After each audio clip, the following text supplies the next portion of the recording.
applicant will now have an opportunity for rebuttal. So they're prepared. Come on up for rebuttal. Thank you.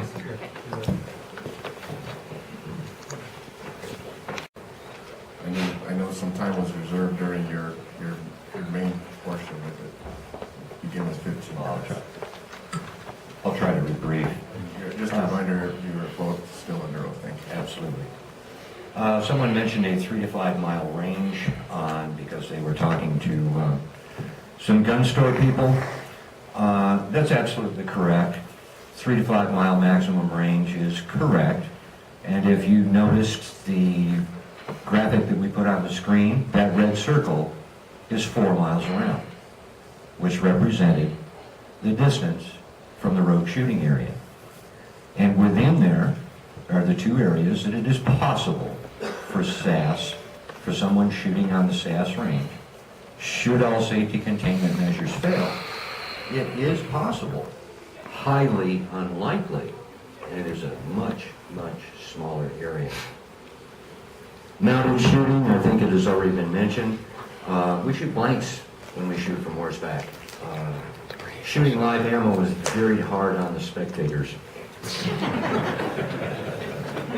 And the participants, and the horses. Sound levels. I will note one thing that there was an interview on Channel 4 the other night. It took place while we were shooting on the range, very close to the range. I didn't hear it get picked up by any microphones. Someone from Bella Vista wanted to know where the sound readings were.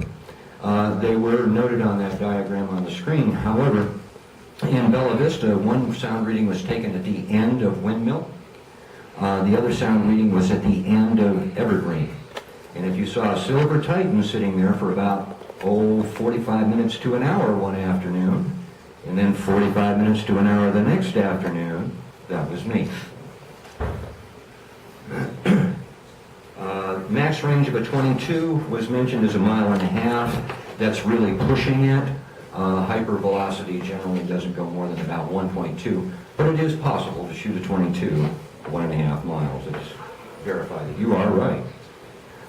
Bullets within 0.7 of a mile, 30-06 to 347 Roberts. Most likely not ours. However, I don't know how we could differentiate between them and they who are shooting on the road range and those who are shooting on our range. Mostly if a bullet escaped our range, it's going to be solid lead. It's not going to be jacketed. The fire at the Warrior Dash.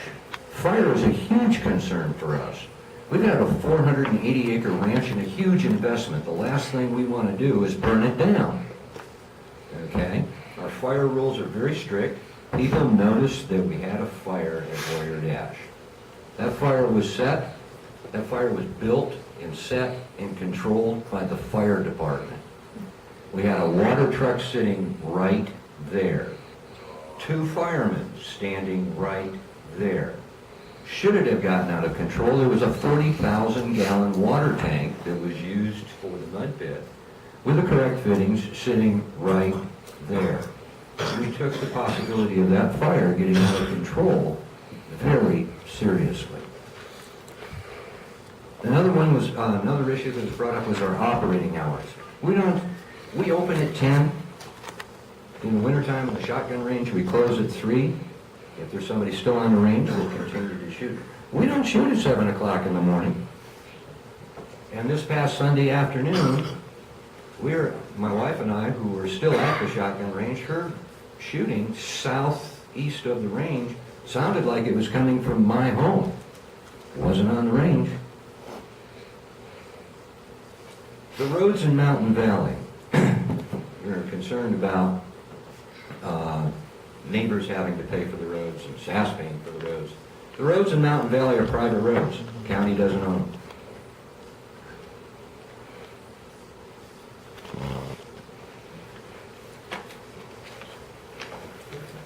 Just a few other things that I'd like to address as far as the concerns that were brought up. The traffic, perhaps I wasn't clear, that the licensed traffic engineer that we're committed to hiring. Just because we're paying the bill doesn't mean they're going to be biased. These are professional organizations. We've gotten resources from Bernalillo County. Actually, I was given a sample of the traffic control plan for the Balloon Fiesta and also for the Cancer Walk in Albuquerque, and I'll probably use the company that did theirs, just, so that we want it unbiased, and we want to make sure that, but yeah, we're going to pay the bill for it because it has to be done, and we want to make sure that we do everything in our power. But it will be unbiased. It'll be an outside company that will do that traffic evaluation. As far as noise and vegetation, we did do a little bit more research. I know trees do grow slowly, so we get that, but there are a lot of very drought-resistant, very fast-growing alternatives that can show 15 to 20-foot growth in a couple of years. So, and the hay bales was actually, I was speaking to a range owner in Raton who has an outside range and had some neighbors and the noise, and so it's actually a proven method to, of course, it became kind of a joke because he's feeding a lot of elk. He's having to replace the hay quite often, but it is actually a proven method to help with some of the sound barriers. SASS is not a nonprofit.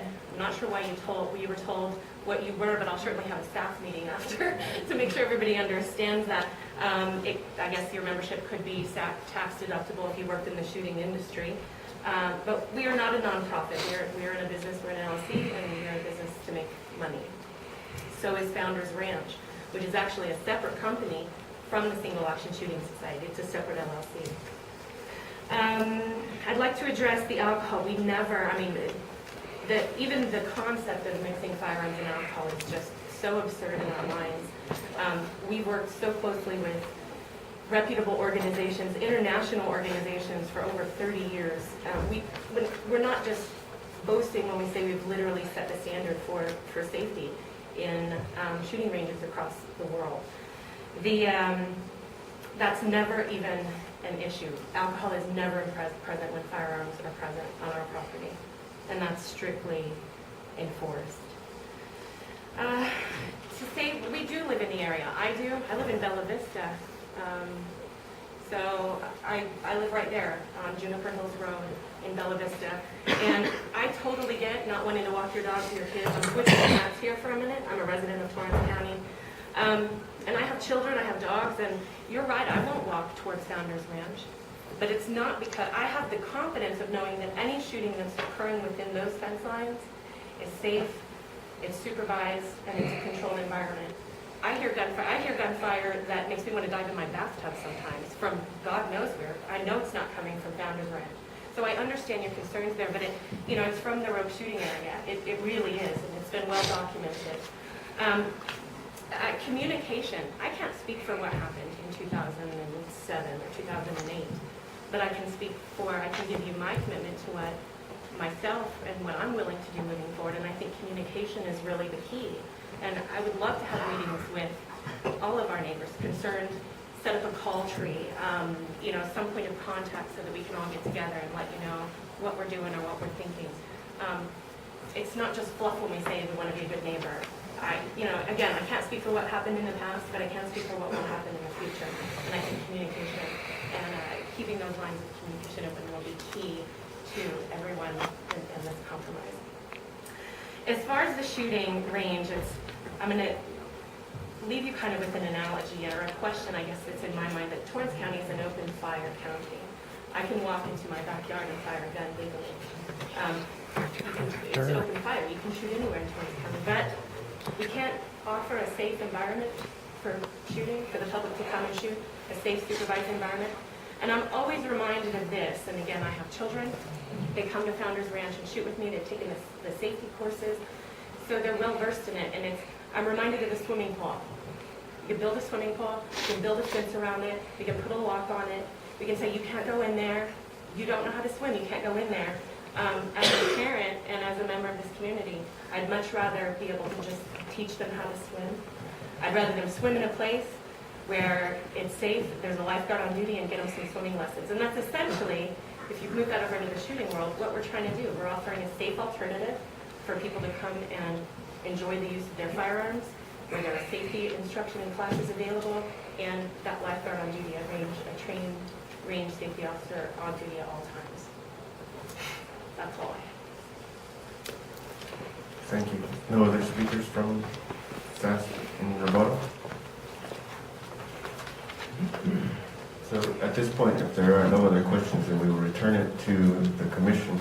As this, They have a rebuttal coming up. no, that was the last. That was it? the last Okay. round. So I just would like to comment that the commission may deliberate in closed session pursuant to the Open Meetings Act, Section 1015-1, H3, which allows for deliberations in closed session. I would just like to say that what the record will include will be all of the exhibits that were filed, the application itself, all of the documents that were submitted by both opponents, anything that was submitted today at the hearing, all of the comment that was taken today. In addition, there were letters submitted, one via email by Mr. Bud Higgins that will be also included in the record. And just to note that he stated his opposition. And then Delmar Gasner also submitted a letter in support. Those will also be part of the record, as well as I think we're at 15 exhibits. All of that will be part of the record for the commission's consideration and deliberation. Okay, we'll have going to deliberation now with, I'll have a roll call vote, going into executive session. You have to have a motion. Have a motion. Excuse me, Mr. Chair. There was a question asked about recusal, and the two of you indicated council was going to speak to that. That is for them to consider during their deliberations. Okay. Have a motion. Going to. So moved. Second. Second. Have a second. Roll call vote. District 1. Yes. District 2. Yes. District 3. Yes. We will be now in executive session.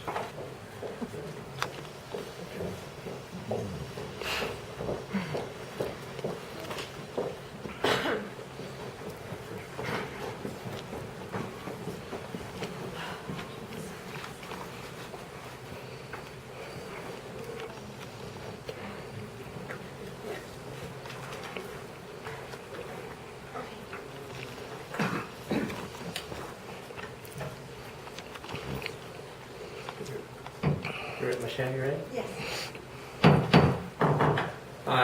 I need a motion to come back from executive session. So moved. Do I have a second? Second. Any further no discussion? Roll call vote. District 1. Yes. District 2. Yes. District 3, yes. In executive session, we deliberated on our item before us and the special change zoning. Do I have a motion? I would move to continue deliberation at a later date so that we can go through all of the material given to us. As you can see, it was a fairly big packet. That date will be set for Monday, January 21st. We will be in closed session at 9 a.m. here at the county building, and then we will take action at the Wednesday, 23rd meeting. Have a second? I'll second that motion. Roll call vote. District 1. Yes. District 2. Yes. District 3. Yes.